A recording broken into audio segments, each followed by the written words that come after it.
manager avec l'IA grâce aux échanges en continu sur la plateforme Zibra, le groupe LinkedIn MOOC Lead et le site internet céciledejoux.com qui propose des newsletters avec des contenus.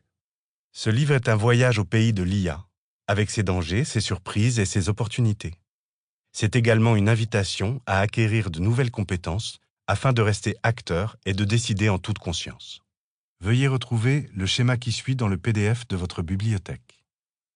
Partie 1. Où en sommes-nous avec l'IA? Si vous tenez ce livre entre vos mains, c'est probablement parce que vous souhaitez savoir quel impact l'arrivée de l'IA aura sur votre métier, sur les fonctions qui sont les vôtres aujourd'hui et sur la vie en entreprise en général. Quels aspects du travail tels que nous le connaissons actuellement vont-ils être modifiés, voire disparaître?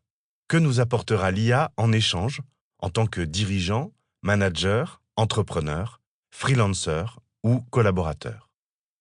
En schématisant, on peut distinguer 3 niveaux d'implication de l'IA au sein de l'entreprise. Elle peut augmenter le collaborateur en lui permettant d'effectuer de nouvelles tâches et de développer une valeur ajoutée à laquelle il ne pourrait pas prétendre sans l'aide d'une IA. Elle peut l'assister pour lui faire gagner du temps, par exemple, en lui donnant ainsi l'occasion de devenir plus performant. Elle est également en mesure de le remplacer sur certaines tâches, c'est-à-dire tout simplement les faire à sa place. Quel que soit votre métier, avec l'arrivée de l'IA dans le monde du travail, vous serez ainsi amené à repenser votre valeur ajoutée et à réfléchir à la manière dont l'IA pourrait être un avantage ou un risque dans le traitement de certaines de vos fonctions.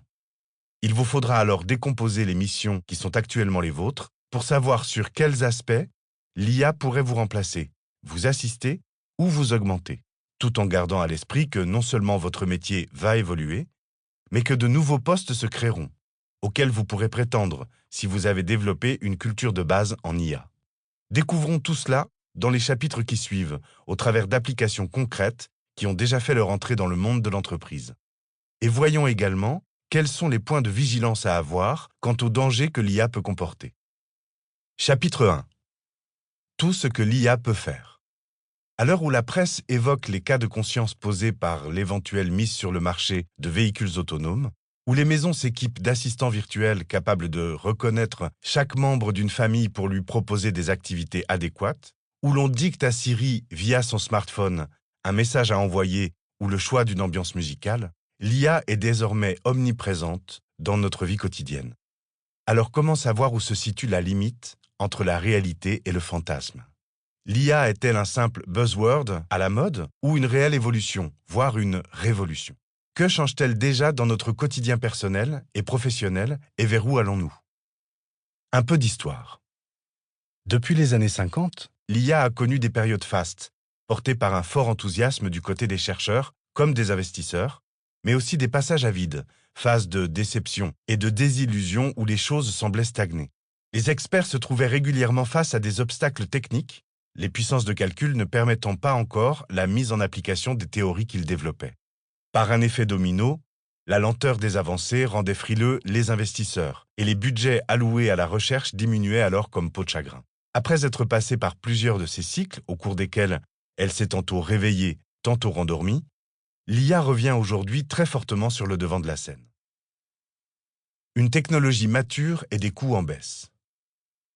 C'est dans les années 1990 que la nouvelle puissance de calcul des ordinateurs annonce un grand bond en avant. En 1997, le superordinateur Deep Blue, conçu par IBM, marque la première victoire d'une machine sur un humain en battant le champion du monde d'échecs de l'époque, Garry Kasparov. En 2011, ce sera au tour de Watson, également développé par IBM, de remporter 2 des 3 manches du jeu télévisé Jeopardy. En 2017, AlphaGo, créé par l'entreprise britannique Google DeepMind, bat le champion du monde Qi au jeu de Go. En 2018, Google DeepMind permet de détecter les maladies oculaires avec une précision plus sûre que celle d'un ophtalmologue. Autant de jalons qui marquent les progrès exponentiels des systèmes d'IA, conjoints à l'arrivée dans les années 2000 du Web 2.0, du Big Data et de nouvelles puissances et infrastructures de calcul qui permettent aux ordinateurs d'exploiter des masses de données sans précédent. Depuis les années 2010, on assiste à des progrès fabuleux, résultat d'une conjonction de plusieurs facteurs. Tout d'abord, la technologie est arrivée à une forme de maturité et les coûts pour la mettre en œuvre ont considérablement diminué. puissance de calcul des ordinateurs, miniaturisation des puces, cloud, etc. Les progrès de la recherche et l'augmentation de la puissance du matériel ont permis d'explorer de nombreuses méthodes jusqu'alors inaccessibles. En conséquence, la multiplicité des usages et applications possibles dans tous les domaines a éclaté au grand jour. Enfin, ces éléments réunis créent un effet d'appel auprès des investisseurs qui voient désormais l'IA comme un nouvel Eldorado. Citons un chiffre révélateur. Alors qu'en 2015, le marché de l'IA pesait 200 millions de dollars, les experts estiment qu'il s'élèvera à près de 90 milliards de dollars en 2025. Entre 2010 et 2020, les investissements dans le secteur de l'IA sont décuplés. Au moment de la victoire d'AlphaGo, Google fait une telle publicité autour de l'événement que le monde entier considère soudain les progrès de l'IA, marquant son irruption hors du domaine réservé de la recherche pour apparaître aux yeux du grand public dans la multiplicité de ses possibles. Un contexte en pleine effervescence. Le contexte est désormais extrêmement favorable, d'abord grâce à la maturité de la technologie, mais aussi aux coûts qui diminuent. Les processeurs sont de plus en plus petits et de moins en moins chers. On est également en mesure de développer des algorithmes de plus en plus complexes et le cloud permet de stocker une quantité impressionnante de données que l'on peut récupérer grâce à des capteurs, données qui vont venir alimenter les capacités d'apprentissage de l'IA. Enfin, les articles scientifiques sont désormais accessibles en libre consultation sur le web et chacun peut avoir connaissance des avancées de la recherche pour imaginer les usages et applications envisageables dans son secteur. Veuillez retrouver le graphique qui suit dans le PDF de votre bibliothèque. De plus en plus d'argent est investi dans de grandes entreprises, des startups ou des entreprises de technologie pour faire de l'IA. Depuis quelques années, les volumes d'investissement dans les organisations sont absolument colossaux. La valorisation boursière de certaines entreprises technologiques explose grâce à leurs investissements dans l'IA. Démarche tout à fait logique, puisque ces entreprises, qui sont à la fois collectrices de data et créatrices de technologies, ont tous les moyens à leur disposition pour mener les bonnes recherches. Arnaud Laroche, que nous avons rencontré chez EY à Paris, nous a livré son analyse des éléments qui créent l'effervescence actuelle autour de l'IA. La parole à Arnaud Laroche, associé EY France, en charge de l'IA Paris.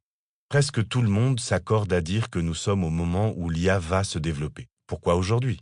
La première raison est liée à la disponibilité de la donnée qui permet d'apprendre au système d'IA. On a longtemps manqué de données. On mettait alors en place des expériences contrôlées, des focus groups, pour comprendre la sensibilité des clients. Aujourd'hui, la donnée nous submerge, à travers l'Internet, les transactions qui s'y font, les interactions sociales qui s'y nouent. Elle nous submerge également dans le monde industriel, avec les capteurs qui permettent de récupérer de l'information, de prendre le pouls du fonctionnement des industries, des actifs. On dispose désormais de toute la donnée qui nous manquait pour faire apprendre au système d'IA. Deuxième élément important, la technologie. Pour que les systèmes d'IA puissent apprendre, raisonner, il leur faut de la capacité de calcul, d'autant plus qu'ils ont beaucoup de données à ingurgiter. Cette capacité de calcul a longtemps coûté très cher, nécessité des investissements lourds. On a aujourd'hui changé de paradigme à travers la parallélisation du calcul et de la GPU. La puissance de calcul ne coûte plus très cher et elle est scalable.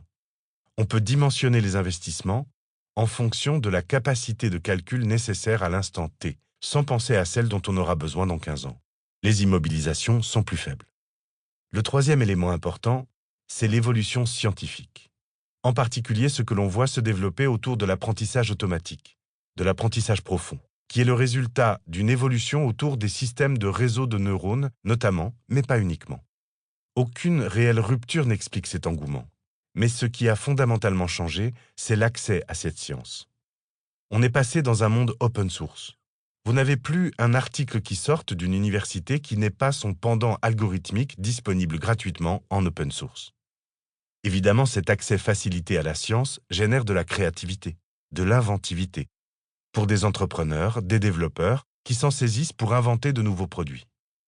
À tout cela s'ajoute une dimension managériale de prise de conscience de nos managers du fait que la donnée n'est pas un sous-produit des applications de gestion, mais un véritable levier d'innovation, de transformation du monde. Donc, ils se sont emparés du sujet et pensent leur transformation digitale en particulier à travers le prisme de la donnée et de l'IA. Tout est ainsi réuni pour que l'IA se développe fortement. Que recouvre le terme IA? Appuyons-nous pour commencer sur une définition qui nous semble très...